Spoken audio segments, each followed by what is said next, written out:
Akhil Bharatiya Congress committee के जयराम रमेश ने रायपुर पहुंचकर पत्रकारों से चर्चा की। उन्होंने पत्रकारों से चर्चा करते हुए अधिवेशन के कार्यक्रमों का विवरण दिया और बताया कि 25 तारीख को राजनीतिक, आर्थिक और अंतर्राष्ट्रीय विषयों पर चर्चा की जाएगी और 6 प्रस्तावों को इसमें शामिल किया गया है, जिस पर विस्तार से अधिवेशन के दौरान चर्चा की जाएगी। वहीं उन्होंने बताया कि 26 तारीख को कृषि, किसान कल्याण, रोजगार, युवा, सामाजिक न्याय जैसे विषयों को शामिल किया जाएगा। 26 तारीख को 2 बजे कांग्रेस अध्यक्ष मल्लिकार्जुन खड़गे का संबोधन होगा और उसके बाद रैली निकाली जाएगी।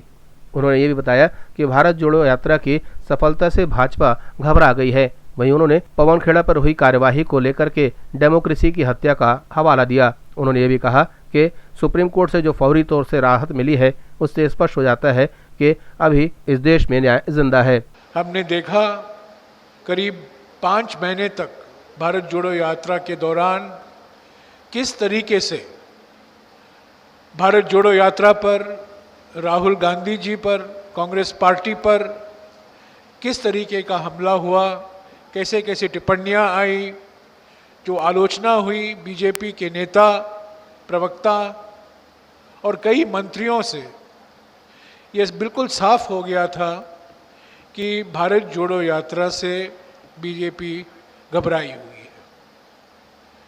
भारत जोड़ो यात्रा 30 तारीख जनवरी को समाप्त हुआ श्रीनगर में, पर परेशानी नहीं गई,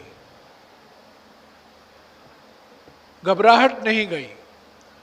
और आप जानते हैं कि 20 तारीख फरवरी को छत्तीसगढ़ में हमारे बड़े बड़े नेता, कार्यकर्ताओं पर ईडी के छापे हुए और एक प्रयास किया गया कि हमारी जो प्लीनरी है, महाअधिवेशन है, 85वां महाअधिवेशन है, उसको थोड़ा डिरेल करने का प्रयास किया गया।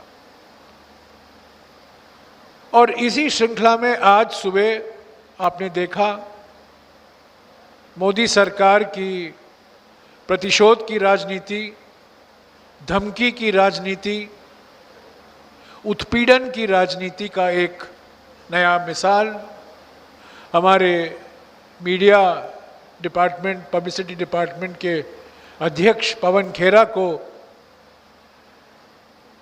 3 एफआईआर दर्ज किए गए, एक लखनऊ में, एक वाराणसी में और एक हालफोंग में, जो बिल्कुल असम के किनारे में है।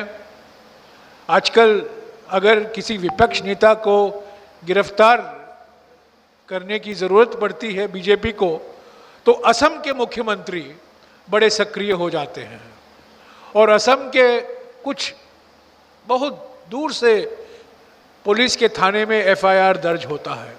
जिग्नेश मेवानी पर एक ऐसा ही एफआईआर दर्ज हुआ और आज पवन खेड़ा जी पर भी ये एफआईआर दर्ज हुआ। हमारी न्यायपालिका ने आज पवन खेड़ा जी को कुछ हद तक पार्शियल रिलीफ दी है। ये सबूत है कि हमारे देश में मोदी सरकार के प्रयत्नों के बावजूद न्यायपालिका हमारे लोकतंत्र के लिए अभी भी एक ज्योति बनी हुई है। ब्यूरो रिपोर्ट, जनता से रिश्ता।